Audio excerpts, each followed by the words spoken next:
Alright, hello everybody. Sorry it's been a little while since I last recorded a video for you guys. When was that last video? Let me double check real quick. I mean, I know what I need to be doing, but when was that uploaded? May 16th. Okay, it's been a minute then. So, alright, so what's new since May? I'm just going to talk about the next clinical site that happened after that one. So the next clinical site I went to wasn't too far from the last one, actually. So it meant that I didn't have to move locations, which was nice. I was able to stay in the same housing. Huge benefit from doing that. It meant I didn't have to move as much stuff. It meant that it was kind of a smoother transition for me. It also just kind of meant that it still felt like I had a home base. This one was another 2-monther. It was a very similar hospital to the one that I had just come from. The one I did before that, though, I was doing weekends and then weekdays. This one was just weekdays. This one was also 5/8, which pros and cons to that. It means that by the time you get off of work, there's less going on. I don't know where I was going with that. By the time you get off work, there's still some of the day left. So if you wanted to go out and get dinner, you're able to do that. That's one of the pros. One of the cons is just you still gotta wake up early. It ends up being more hours technically. So if you're doing 5/8, let's say that shift is gonna be a 7 to 3 for you. In reality, because you're a student, you're getting there at like 6, and you're probably not leaving until about 3:30 or 4. So an 8 turns into usually at least a 9, and sometimes 9.5. Whereas a 10 would turn into an 11 and a half. So multiply it out by the number of days, you do end up working more hours if you do 5/8 versus 4/10. However, the obvious benefit of 4/10 is simply that you get the extra day off. So, you know, that's kind of personal preference and what you prefer in that. I tend to be more of a 4/10 kind of guy. Not that there's anything necessarily wrong with 5/8, just tend to lean more towards the 4/10. So that was the schedule for this site. This hospital did not really specialize in anything. There wasn't any real cases that were super cool. Nothing really unique about this hospital. It was kind of a more run-of-the-mill generic one. Nothing super challenging. And not too far away from this hospital was a level 1 trauma center. So anything super big ended up going there, or they would just get transferred. So that meant that the cases weren't super riveting. I did do an endovascular thoracic aortic aneurysm repair. That one was a pretty cool case. That one went smoothly. A case I did not get in on would have been the open thoracic aortic aneurysm repair. I was not able to get in on that one. At this site, we did not pick our cases. Our cases were picked for us. So kind of just was what it was. This site is the one that I did get all of my vascular numbers at, though, so I was able to polish that off. I worked with the clinical coordinator there, and they made sure to help get me in the rooms I needed to be in, which was very nice. Another cool case I saw was going to be the awake craniotomy. This was the first time I've seen one of those cases. The way this hospital did it is patient was, so they started out awake. Obviously, everybody right now is awake who's watching this video. They would throw in an LMA. The neurosurgeon would perform a circumferential scalp block around the whole perimeter. And then they started to dissect. Actually, so hang on. They did the scalp block. Then they woke the patient up, did the circumferential cuts, actually lifted the cranium off, and then began their work. This case was really cool because the patient had Parkinson's. So at rest, they had tremors, where I don't mean this to mock, I mean this to explain. This was about their normal.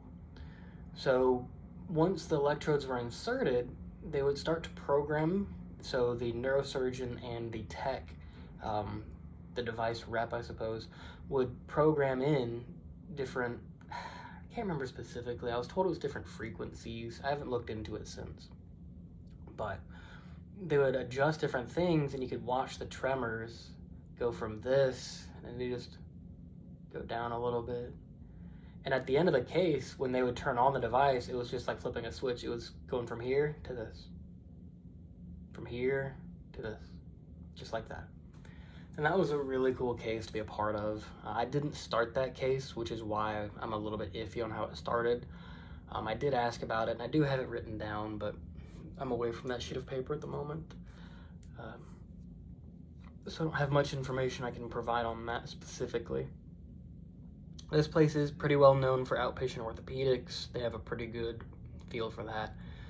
They did do a lot of neuro as well, namely neurospines, like bigger spines. I didn't do any giant spines like I did in November. November is where I did my biggest spine. This place was more of like the 3 levels, things like that, which are, you know, they're still big procedures, but they're not as big as spines get, if that makes sense. In all honesty, there wasn't much that stood out to me about this location.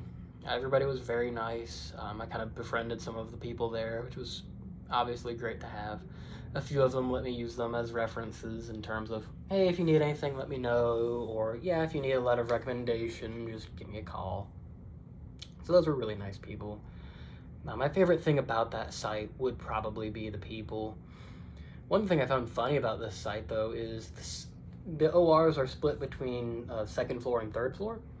And the funny thing is, the 2nd floor is, not to say like kind of dingy, but it's an older hospital, whereas the 3rd floor, it's like everything looks state-of-the-art. All of the lead is nice. All of the ORs are like fresh and clean, and you can kind of tell like the walls haven't been broken in fully yet. So I thought that dichotomy was pretty funny. You knew whichever floor you were getting, kind of what kind of day you were in for. But that was, you know, one of those things. It was a very nice hospital to be at. Did do quite a few A-lines. I would say this is the site where I got better with A-lines, and I got a lot more confidence with them. I didn't do much regional here, mainly doctor dominated. Any spinals I did were just very close observational. I think I helped glove up for a few of them. That's just the nature of this hospital, mainly due to location and I don't want to say like the politics of it, but just the way that the legislation works in this state. It just kind of was what it was. And that's not to say I wasn't involved and, you know, wasn't getting taught along the way. I did still learn along the way for things like that. But at other hospitals, I was the only one who gloved up in some other hospitals, and you know, those were better experiences for me. I mean, yeah, just random things would happen. A couple soft codes, nothing super crazy. No big patient events come to mind in terms of like, you know, nobody had a interop MI or anything crazy like that.